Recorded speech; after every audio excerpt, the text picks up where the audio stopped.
যে পুরীতে এসে খুব এক্সপেন্সিভ খাওয়া দাওয়া, ইভেন পেটও ভরে না ঠিকভাবে, তাই আমরা দুজন শেফকে আমাদের সাথে নিয়ে এসেছি। এরা বিনা মাইনে হাফ খোরাকিতে আমাদের পরিষেবা দিয়ে যাচ্ছে।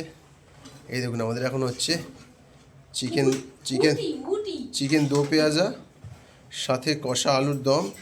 এদিকে থাকছে যারা ভেজ তাদের জন্য চানা পনির, এদিকে থাকছে পোলাও, এদিকে থাকছে দুধ রুটি। এই যে ইনি খাবেন দুধ রুটি, বয়স্ক, দাঁত পড়ে গেছে, এই যে দাঁত ওনার পড়ে গেছে, দুধ রুটি খান। নরম করতে দেওয়া হয়েছে সেই 7টা থেকে। এই রুটিগুলো হচ্ছে, এগুলো অ্যাকচুয়ালি আপনারা ভাবছেন রুটি, কিন্তু অ্যাকচুয়ালি এগুলো রুটি না, এগুলো হচ্ছে রুটির লেচি। এর মধ্যে একটু আলুর পরোটা দেওয়া হবে, তার উপরে হচ্ছে মেথি পরোটা, আলুর পরোটা দেওয়া হবে।